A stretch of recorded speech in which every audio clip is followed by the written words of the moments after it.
Hello and welcome to the UK column. Today I'm joined by José Biomorgi. Jose is currently serving as Venezuelan ambassador to Lebanon and Syria and has previously served as Minister of Industries and Production in the Venezuelan government. Welcome to the program, Jose.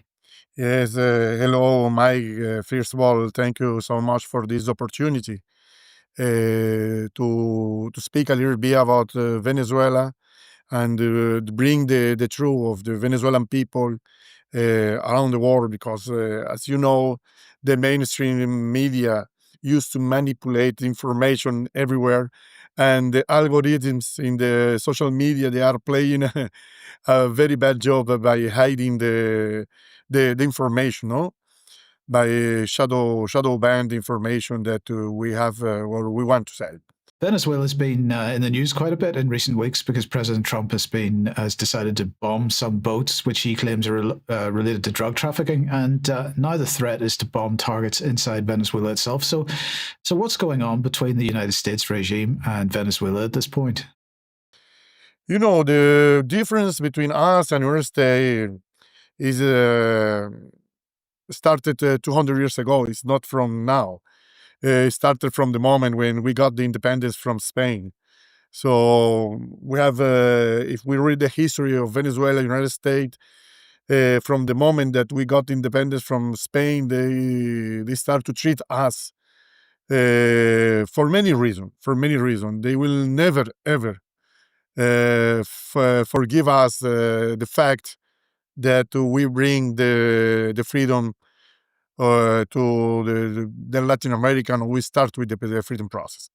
So during the first mandate of President Trump, he tried to support many coup d'etat against Venezuela.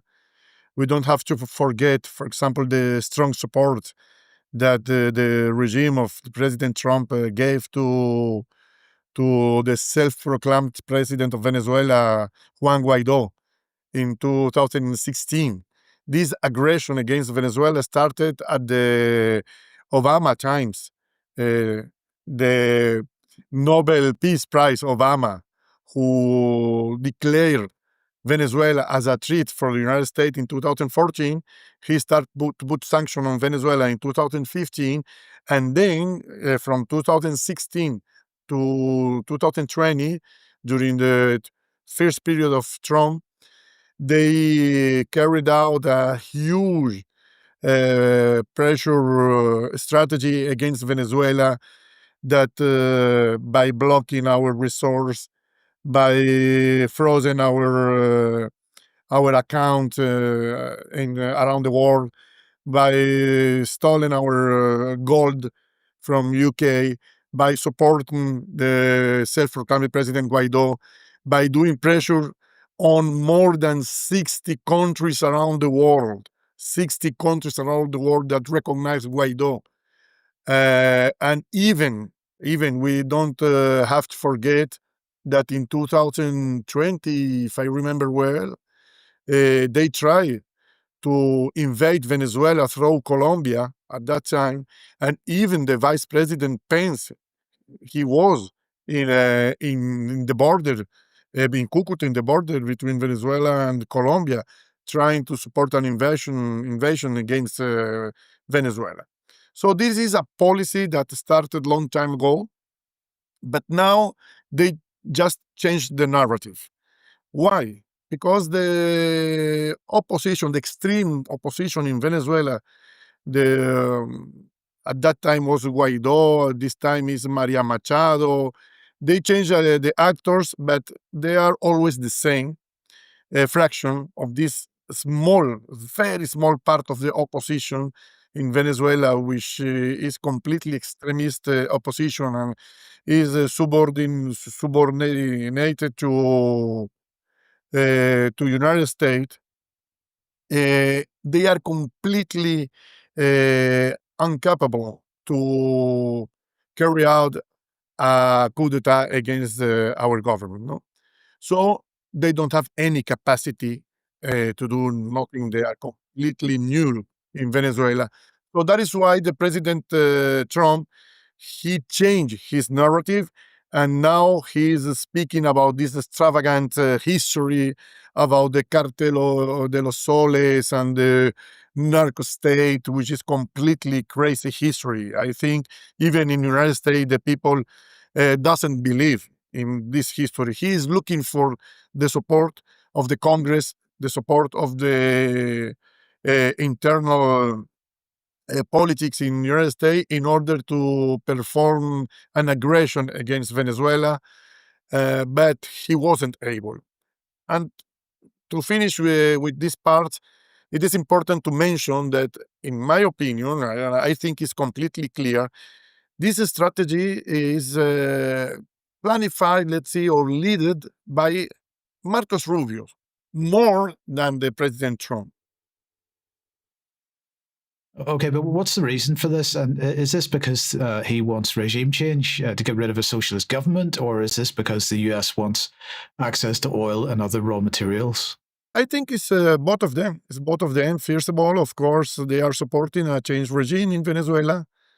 If they can put some puppet like they have in another country in Latin America, they will feel much better, happier than now. But of course, the main aim or the main objective of any regime in United States is to appropriate of our resource. We don't have to forget that Venezuela has the biggest oil reserve around the world, but also we have gold, we have aluminum, we have iron, we have gas, we have rare earth. We have many, many resources. We have a lot of water, we have a lot of land. So, of course, the main objective of any administration, U.S. administration, is to put their hand on our resource. Yeah, it's interesting you mention rare earths because, of course, part of the argument between the United States and China at the moment is over access to rare earths. So, what kind of rare earth resources does Venezuela actually have? We have some of them. We are still exploring the presence of the rare earth. You know that the rare earths are in a very small amount. That is why the name is rare earth. We have discovered around 4 or 5 rare earths. Of course, the most difficult part of the rare earth is not the extraction. Sorry, it's not the explosion. Is also the extraction of them. But they are thinking in the future. And you mentioned that Venezuela has the largest oil reserves on the planet. That's something I actually didn't know. And looking at the statistics, Venezuela apparently has more oil than Saudi Arabia. So I can see why that would make Venezuela a significant target for the United States. Yes, of course, we have more than 300 billion barrel as a reserve. And most of the refineries in United States, they were built considering our oil, the medium heavy oil. They need our oil. So, of course, the main interest of United States is always the economy. Behind all of the war, behind all of the treat, and behind all of the strategy of United States, there is the economy, as we know. You mentioned Marco Rubio there. Why do you think he's particularly interested in regime change as opposed to, for example, others in the Trump administration? Yes, because he is completely obsessed against Venezuela, against Cuba, against Nicaragua. You know that he is the boss of the Latin lobby in Florida. And in Florida uh, has a very important role in any election. So next year there is the midterm election in US. Apparently, the number of the support in Florida is decreasing for Trump. So he want to show the President Trump that he is able to do something against Venezuela. He's obsessed with Venezuela. And my personal opinion, that is my personal opinion, there is a big internal confrontation in the Trump administration. There is two parts. There is the deep state part, which is Marcos Rubio is part of this deep state, and there is another part, the businessman, the new, very pragmatic businessman, that is the very rich people. Marcos Rubio is not part of this establishment. And there is a big confrontation between these two parts, between the deep state and the new pragmatic rich people, businessmen. So I think it's very clear that after Trump, one of the aspirations of Marcos Rubio and even Vance, they want to be the candidate for the Republicans for the next election. So there is an internal issue, and when U.S. has some internal problem, they used to look for an external enemy to distract their population and their people. But the problem is inside the United States. To add some information, how you can explain, for example, that after the President Trump reached an agreement with the Venezuelan government, with the President Maduro, to exchange some people, the young people, immigrant that they sent to El Salvador from United States. We did an agreement to exchange those people for 10 criminals, American criminals that they were judged and they were in the jail in Venezuela. And after this agreement, immediately the President Trump renewed the license to the Chevron company to keep their operation in Venezuela. So how you can explain? So after these two facts, they immediately start to treat Venezuela, to send the ship warships to Venezuela, to speak about the narco state. So how you can reach an agreement with the narco state? So is a narrative, of course. Yes, indeed. Now, look, I want to come on to, in a second, to the opposition that exists in Venezuela, and you've already mentioned one name in particular. But before I do that, I just wanted to ask you what your view of Britain's position is in all this, and whether Britain has any role in pushing an anti-Venezuelan narrative at the moment as well. Yes, there is. I think in the world there is a new geopolitical world, let's say, that is burning. Of course, this the new system or the new geopolitical world that is burning. The British government is gains. Of course, they want to keep their hegemony around the world, and one of the biggest enemy of the new world, of Russia, of China, of everything that has relationship with the new world, is the UK regime, let's say, the British regime. So of course Venezuela is part of this new supporter of the new world, which is necessary. This system is done. This all the system, all the hegemony is done. It's a matter of time. Gramsci, he used to say that when something new has to burn, but doesn't burn, and something old has to die and doesn't die, there is the monsters. And this monster, we can see this monster in Israel, for example. We can see this monster around the world, that they are trying to avoid the born of the new world. But the new world will born very soon. It's burning, and Venezuela is part of this war. Of course, anyone who doesn't want the new world will do a blackmail or sabotage on this process, and UK is one of them. Sorry, UK was supporting in a very strong way with Juan Guaido and Mariam Machado, and they are supporting the puppet president of Guyana, promoting a war against Venezuela. So was the UK government who the main supporter of this idea. Well, let's talk about the opposition inside Venezuela then for a second, because you mentioned President Obama being a Nobel Peace Prize recipient. Of course, Maria Machado has now also received a Nobel Peace Prize. She's a recipient. Is she a peacemaker? Absolutely no. If we see the background of this lady, uh, first of all, we have to say that the Nobel Peace Prize is completely devaluated.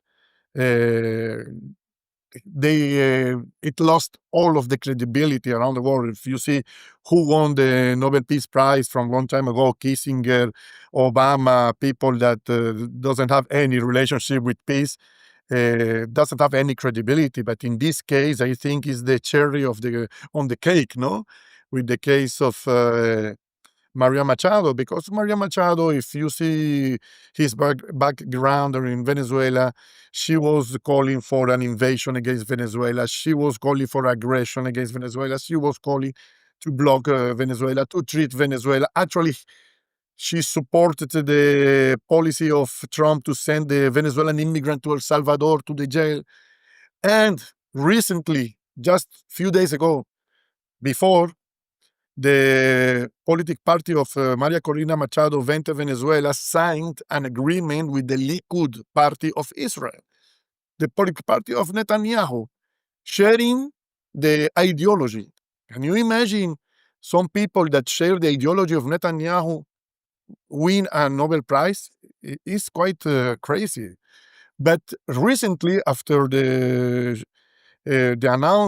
extravagant announce that she won the Nobel Peace Prize, she called the President Trump, and she called Netanyahu, the Prime Minister of Israel, to congratulate him for the genocide in Gaza.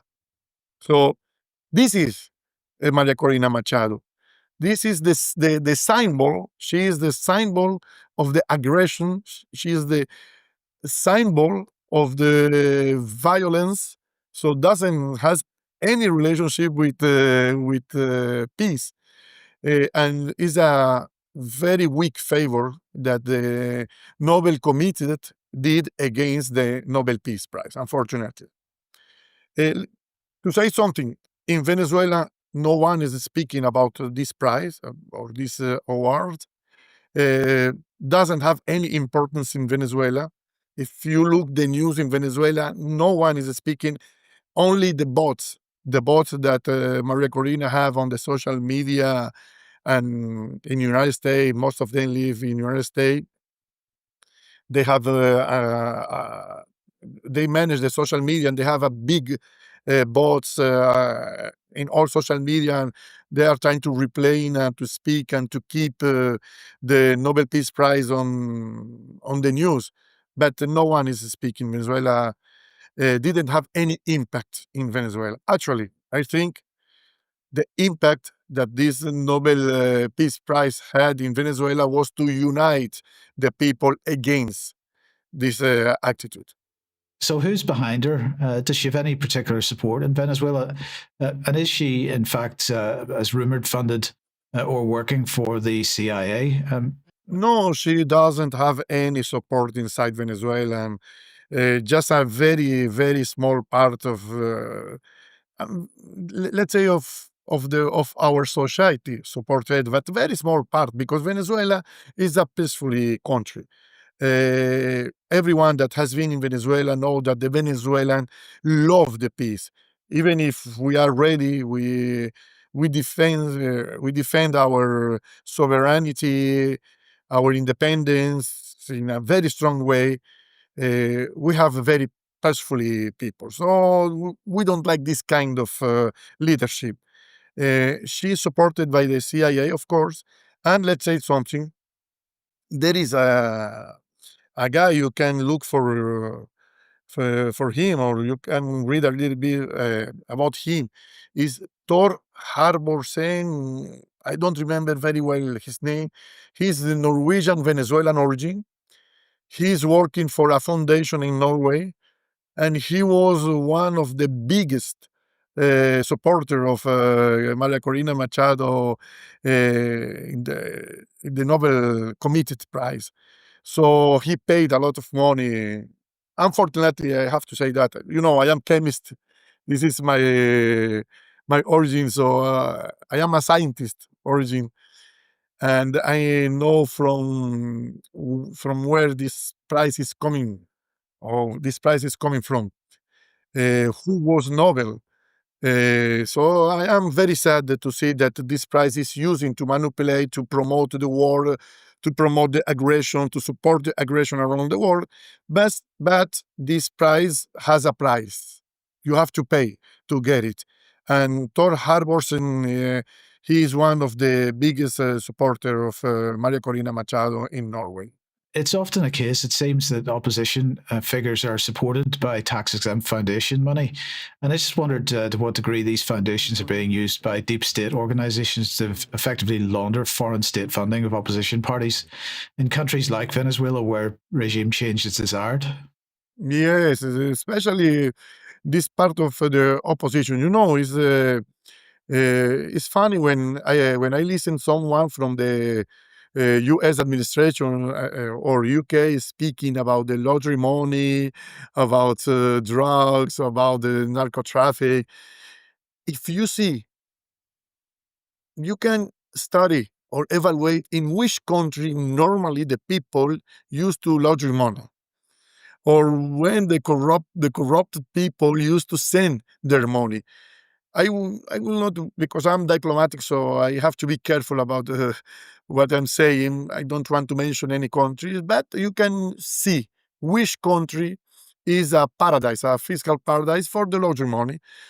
Most of them, to don't say all of them, are under control of UK or US. So how Venezuela, for example, can lottery money if we are blocked in the financial system? What means lottery money? It's clean money. It's use the financial system, the formal financial system, to put your money that you get or you got for illegal business, to clean it and put it in a formal financial system. So how Venezuela will do that if we are blocked from the uh, formal financial system? So it's just a narrative, to create a narrative. Of course, today is very easy to confuse the people. I was speaking yesterday with some friends about how the social media is affecting the information and the education of the people, because the people just read the sentence, the news, the title, but doesn't look for they don't go deepest in the information to understand what is happening. So it's very easy to manipulate the people. Actually, Mike, I got many congratulations for many good friends that they support the Venezuelan government. They are with us, and they congratulate me for the Nobel Peace Prize. That means that there is a big confusion, ignorance, but we don't have to criticize. We have to take action, to take measures to avoid this kind of confusion in the people. Okay, so you're based in Lebanon at the moment, and so I'd like to learn a little bit more about your experiences in that region and what you see Venezuela's role being in the Middle East at the moment. You also spent a number of years as ambassador to Syria, but clearly you're not in Damascus at the moment because there's been a regime change there. So tell us a little bit about your experiences in Syria and how you see that part of the world at the moment, and what you perhaps see for the immediate future. Yes, it's quite complicated, the situation in all of the Middle East. We Venezuela, as a founder of OPEC, we have a very good relationship with all of the countries in the West Asia, or Middle East, as the people used to say. We have a very strong relationship with the Gulf countries, with Syria, with Lebanon. We have a very huge Syrian and Lebanese community in Venezuela. So our relationship is historical. In the new configuration of the world, that is my personal analysis about the situation. China has a key role, especially in the economy, because the control of the United States around the world is the economy. That is the way how they control the world. Otherwise, they can't. And that is why Trump is focused in the tax, in the what is the aranceles? I forgot the word in English. That he's trying to support everywhere. He put tariffs on China, on many countries, no, because he need the to keep the strong in the dollar, the force of the dollar around the world. So China has a huge project, the Silk and Road project, which is very important, and this project goes from China to Africa, going through the Middle East. If you see what Netanyahu, the speech of Netanyahu 1 year ago in the UN, he was speaking, he showed two maps. No, he spoke about the blessing and he spoke about the evil countries. The evil countries was the countries that maybe avoid the hegemony of United States in the region. And the blessing are the countries that support. I will not say which country because we have a very good relationship, support the politics of United States, or they are a very strong ally of United States. So just look the arrow that he showed on the map. He showed an arrow from the south of East Asia until Europe. So if you see the arrow, there is a region that this arrow is going through, which is Syria, Lebanon, Palestine, and Jordan. So they need to control this region in order to, like my personal opinion, Mike, in order to block China. That is my personal opinion. In order to block China, to increase the influence of US and UK in the region. Of course, the leadership of UK, they ignore the history of the West Asian normally, but UK, the leader of UK, they know very well the history of the West Asia. That is why now they are playing a very, I mean, the UK administration, they are playing a very important role around this region. To don't mention countries, no, but around very close to this region. So, what is the future of this region? It's not clear. In my opinion, it's not clear. I don't think maybe you can conclude that Israel is winning the war because they killed leadership like Nasser Allah. They fallen down the Syrian regime after 54 years of the Ba'ath party regime. So they have killed some leadership of Hamas. You can conclude that Israel is winning, but for me, it's not clear because how you can explain, for example, if you have devastated the Gaza region, how you can explain that you were not able to find the hostage? How? Uh, how you can explain that you start the war and you say the aim of the war is to end Hamas and to take control of Gaza, and they didn't end Hamas and they didn't took the control of Gaza. So how they won this war? Uh, I think the attack on Doha, on Qatar, was the big trap for Netanyahu. I don't know if you saw the speech of Trump in the Knesset when he said he suggests the president of Israel, you have to pardon the prime minister Netanyahu. He has been the best prime minister during of the history, the world prime minister in the history. So you have to pardon him. He's exposing Netanyahu when he say that. And Trump, it's true that he's ignorant in the history, but he's very smart in politics. And I think he was exposing Netanyahu as he exposed Maria Machado some days ago when he said, "I don't know her, but she was quite nice when she called me." Of course, he knows her, but he wanted to send a message that she's nothing. It's the same with Netanyahu. So, what will happen in the next years in the middle in the West Asia? In my opinion, it's not clear. It's not clear. You know, you have to know the history of Syria. Syrian people, they will never ever accept a extremist government. They they used to accept or they love the secular government. Used to live in a multi-confessional society during many many years. So it's so difficult the situation in Syria right now.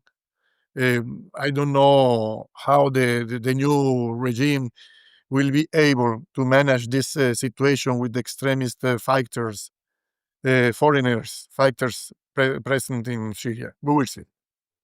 It's not easy. Do you think the Syrian people will accept the new regime there on a long term basis? And do you think they have any ability to remove the extremist elements from the country? It's quite difficult the situation because uh, immediately after the falling down of the president Bashar, just I was in Syria at that moment. Immediately, Israel started to bombing all of the military infrastructure. So right now, Syria doesn't have a strong defense system. First of all, no. Secondly, uh, they need now, after 14 years of war, the people is quite tired because the economy in Syria is completely devastated. It's completely destroyed. I don't want to speak a lot about Syria because my condition is just explaining what is completely clear for everyone. So the economy in Syria is so complicated right now. So the new government has a huge challenge. First of all, is to improve the economy because, okay, West has offered or has done many, many offer the West to Syria. But where is this offer? Where are the projects that they are ready to support? Exactly with the Gulf countries. So they, first of all, they need stability. And to establish the stability in Syria right now, you need a big reconciliation project between the society. There is very deep pain in the society in Syria, so you have to work in, and it's a challenge. It's a big challenge. I'm sure that Syria is an historical civilization, is cradle of civilization. So of course they will find a way, but it's not easy. And what about Lebanon? Because obviously Lebanon is threatened north and south potentially. So do you think, is there a danger to Lebanon in the coming months? We could see attacks from the Syrian side of the border and even more attacks from the Israeli side of the border? No, I think the treatment for Lebanon is the same of the Middle East is Israel.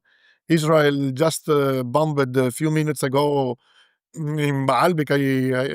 I think I was reading some news and they bombed. They have been bombed the south of Lebanon in the last days. So the treatment for Lebanon is Israel. The new government of Lebanon, he is doing a very good job in order to keep the unity of Lebanon. There is a big threat to Lebanon from the foreigner. If you read the the article, I don't know how to call this article of the special envoy of the United States, Tom Barrack, about Lebanon and Syria. They speak as a king, no? They speak as a king. They give just ultimatum to Lebanon government, to Syrian government. They say what you have to say because otherwise you will get bombing by Israel. So uh, uh, I don't think the problem will be Syria. I think the problem in Lebanon is Israel. It's clearly Israel. Coming back to Venezuela itself, what role does Venezuela have in Latin America? And I'm just wondering, what can Venezuela do to provide any kind of stability, any kind of counter to the sort of narratives that we're seeing from Western governments? Yes, if you see the position of the president Petro, the president of Colombia, Gustavo Petro, or the position of the president of Brazil, Lula da Silva, in the last speech, they have spoken a lot about the Venezuelan right to live in peace, to find the solution, to respect the sovereignty, the self-determination of Venezuela. They have spoken a lot about the peace in the Caribbean Sea, in the Caribbean region. No? We have around 2,000 kilometer border between Colombia and Venezuela, and we have around 2,200 kilometers border with Brazil. So our border is huge. Any problem in Venezuela, of course, will affect immediately Brazil and Colombia. The President Petro and the President Lula, they speak because not all because they are defending only Venezuela, but also they are preserving the stability of their countries, for Colombia and Brazil. Any situation in Venezuela will affect all of South America, not only Brazil and Colombia, but also the rest of not South America, even the Caribbean and the Central America. Venezuela has a very important role, not only because their geographic location. Venezuela is in the north of South America. So Venezuela is a kind of bridge between South America and North America, first of all. Secondly, we have a big relationship with many political groups in South America, in Latin America, and in general.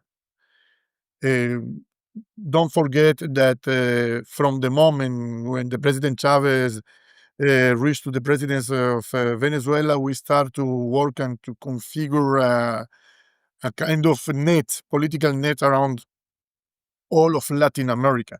So, of course, some government change from the left side to the right side, but we keep our relationship with the society. So any problem in Venezuela will affect all of the Latin America. Uh, I want to be very, very honest and very humble by saying that. It's not because we believe that we are very important. No, it's because we have a very important role among the history of Latin America. So Venezuela is an important actor in Latin America, of course. And the United States knows very well that. President Trump, he knows very well the role of Venezuela. He said some days ago, now I have gave the green light for the CIA to act in Venezuela. The CIA is acting in Latin America from 60, 70, 80 years ago. No, it's not recent. So it's a kind of a play, of game to say that, no, we are still acting against Venezuela. But he knows very well that there is a red line with Venezuela. Okay, that's an interesting point. But obviously, there have been direct attacks over the last couple of weeks. And the question is, do you see this escalating from here on? With Trump, you never know. With Trump, you never know. He can change his mind just in 2 minutes, even know from one day to another day, even in just minutes. He said something. He had a meeting with the president of Argentina. He offered to him financial help, and immediately the next day he said that Argentina is in a big problem, in a big troubles. So you never know what to expect of Trump. But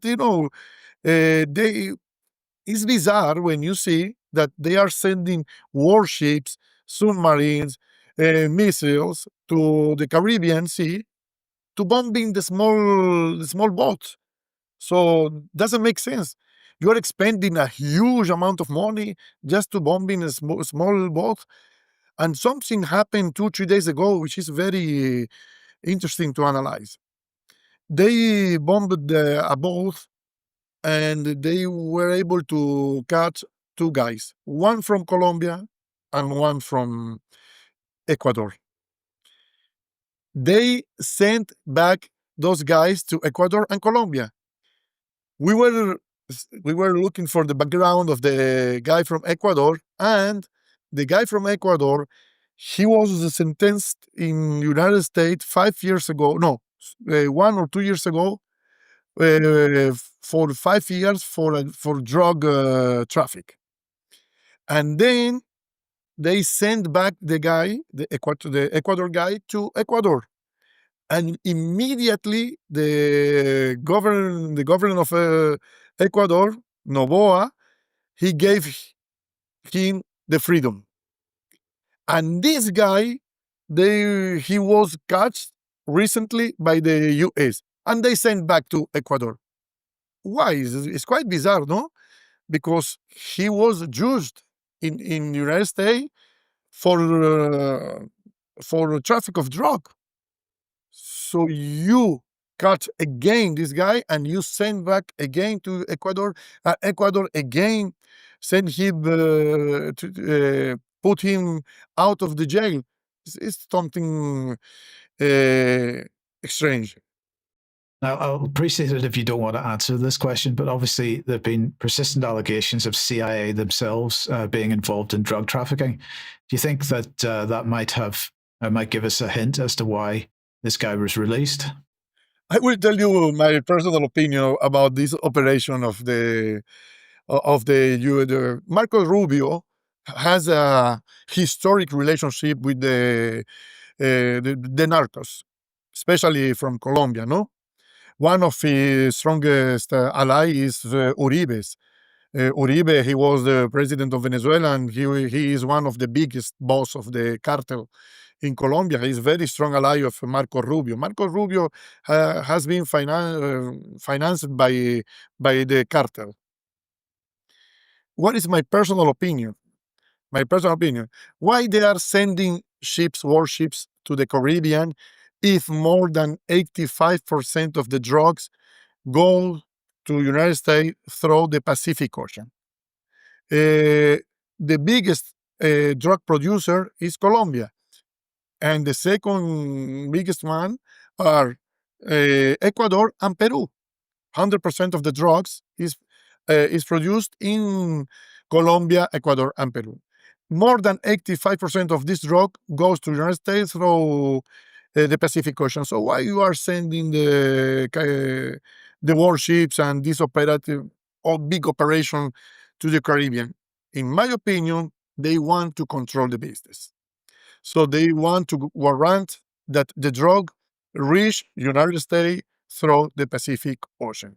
That is the first objective of Marco Rubio. That is why I said at the beginning that this operation is supported mainly by Marcos Rubio. And the second thing, I see, again, my personal opinion, this is a trap from Marco Rubio to Trump, because Trump ignore what is happening in Venezuela. He ignore what is happening in Colombia, in Ecuador, in Peru. Marcos Rubio is taking advantage from his Cuban origin. He speaks Spanish very fluently, so he's taking advantage of this to put Trump in a trouble with Latin American, and in my opinion, is a big trap. But Trump, he knows also what he's doing. He is ignorant of the history, but he is smart again. Okay, well, our time is almost up. I'd like to say a massive thank you for speaking to me today. That's been a hugely interesting conversation. I hope we can do this again at some point in the future. But if people want to find out more about Venezuela, is there somewhere that they can go to get information about the country which is a little more objective than we get from the Western media? Oof, it's difficult. It's difficult to get information. Normally, it's so difficult because even if you look for YouTube, for example, let's say one example, one of the biggest social media like YouTube, they block the channel of the President Maduro, they block the channel of the Minister of Interior, Diosdado Cabello, so they shadow ban all of the information. So the best source is just to look for the information coming from the Venezuelan government because we are objective. For example, I was speaking with some friend this morning, with ambassadors, friend of me. They say, why you don't sell oil to United States? Say, come on, we are sending oil to United States. We don't have any problem for sending oil to United States, but they have to pay the oil. The problem is that if the United States want to get the oil for free, they will not get the oil for free. And if they gave a license to Chevron, if they gave a license to Shell, which is a UK, a British company, to exploit the gas between Trinidad and Tobago and Venezuela. So we don't have any problem of sending oil to United States or to anywhere else, but you have to pay. If you for free, you will not get it. So it's a big manipulation about the information. So to tell you, to tell you where we can find information makes it so difficult. Maybe I will put some web page in my source, in my post, in my X, in my Instagram to tell the people, please, if you want to see information, right information about Venezuela, look this web page. Well, let's see what happens when we put this interview on YouTube and see how long it stays on there for. Yeah. Thank you again very much for joining me today, Jose. That's been a hugely interesting conversation, and I hope we can speak again soon. No, thank you, Mike, for this opportunity. And whatever you want, or your staff, your people, I am ready to bring the truth of Venezuela.